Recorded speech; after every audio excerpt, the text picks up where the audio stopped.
नमस्कार, मैं हूँ लीला। स्वागत है आपका हमारे चैनल में। आज हम बात करेंगे षष्ठी चतुर्थी व्रत के अध्यापन विधि के बारे में। अब शुरू करते हैं। शास्त्रों के अनुसार किसी भी व्रत का अध्यापन करना व्रत का अभिन्न अंग है। कई लोग तो 21 संकट चौथ का व्रत करते हैं और व्रत की अवधि चाहे कोई भी हो, व्रत का अध्यापन करना अति आवश्यक होता है।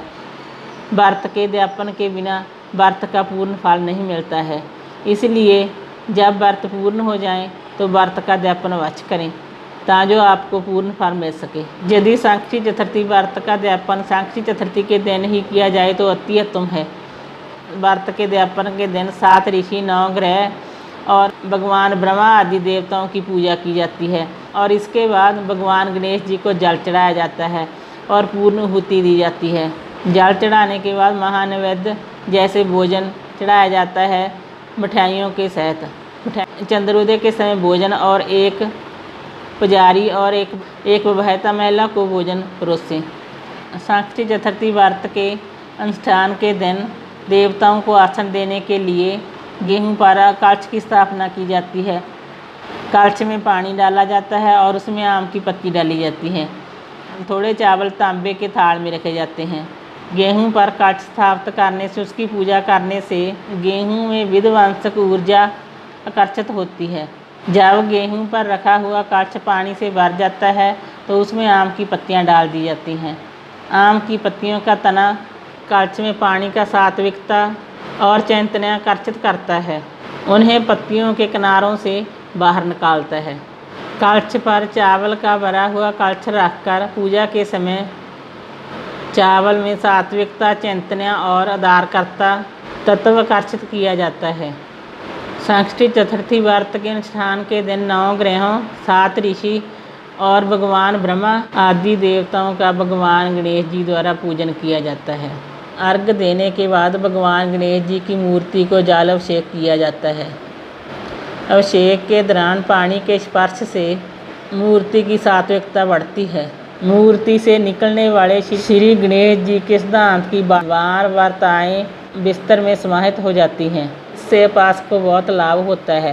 हल्दी पाउडर, दुर्वा सिंदूर चढ़ाने से मूर्ति में 2% गणेश सिद्धांत आकर्षित होता है। पुजारी द्वारा मंत्रों का उच्चारण। जब पुजारी संकट चतुर्थी व्रत के उद्यान अनुष्ठान में मंत्रों का उच्चारण करते हैं, सात्विकता और चैतन्य के स्वर्ण और रजत कण में फैले हुए हैं। इससे पर्यावरण शुद्ध होता है। पूजा स्थान में साफ सुपारी में विभिन्न देवता सिद्धांत प्रकाश किरणों के रूप में आकर्षित होते हैं। जजमान पति पत्नी के स्थूल और सूक्ष्म शरीरों की गर्मी बढ़ जाती है। आध्यात्मिक विज्ञान ने पूजा कलश को जजमान पति पत्नी के आधा चक्कर को छूने की क्रिया को अंतर्निहित किया। जजमान द्वारा आधा चक्कर पर पूजित कलश को स्पर्श करने से कलश में सात्विकता और शीतलता अपने पति पत्नी के शरीर में उनके अदन चक्कर के माध्यम से फैलती है।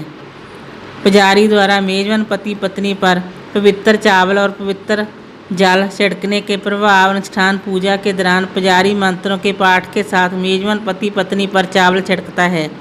इससे मेजबान पति पत्नी के स्थूल और सूक्ष्म शरीर शुद्ध होते हैं। इसी प्रकार मेजबान पति पत्नी के सूक्ष्म शरीरों में सक्रिय सत्व कण स्थिर हो जाते हैं। यज्ञ, अग्नि, हवन। षष्ठी चतुर्थी व्रत के अध्ययन अनुष्ठान में यज्ञ हवन किया जाता है।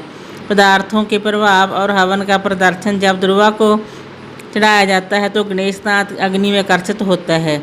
जब काले तिल चढ़ाए जाते हैं तो वे विध्वंसक ऊर्जा का उत्सर्जन करते हैं जो पर्यावरण में नकारात्मक ऊर्जा को नष्ट कर देता है।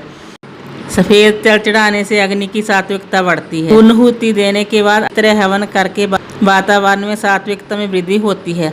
आवश्यकता के अनुसार वातावरण में गर्मी और ठंडक का अनुभव होता है। पूर्णाहुति के बाद चंदन और हल्दी पाउडर सिंदूर की सूक्ष्म सुगंध वातावरण में फैलती है और लंबे समय तक रहती है। आरती के समय पूर्णाहुति के बाद गणेश सिद्धांत और लक्ष्मी सिद्धांत पर्यावरण में मौजूद हैं। इसी प्रकार चैतन्य और आनंद की वृत्तियों भी पर्यावरण में फैली हुई है। यहाँ उपस्थित सभी व्यक्ति संकट चतुर्थी व्रत के ध्यान अनुष्ठान से लाभ प्राप्त करते हैं। कुछ लोग संकट चतुर्थी व्रत 4 साल तक करते हैं जबकि कुछ लोग 13 साल तक भी करते हैं। ऐसे वफादार व्यक्ति जो जीवन भर इस व्रत को करते हैं।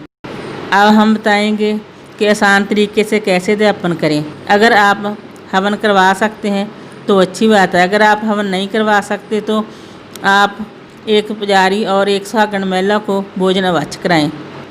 अगर आपको किसी कारण उनको घर बुलाना संभव ना हो, जहाँ वो आपके घर ना आ सके, तो आप मंदिर में भी दे सकते हैं। सुहागन महिला का भोजन मंदिर के पुजारी की वाइफ को भी दे सकते हैं, भी आप अध्यापन कर सकते हैं। अगर आपको इस वीडियो में कुछ जानकारी अच्छी ना लगी हो या कोई डाउट हो तो आप अपने नज़दीकी पंडित जी से पूछ सकते हैं और अध्यापन कर सकते हैं।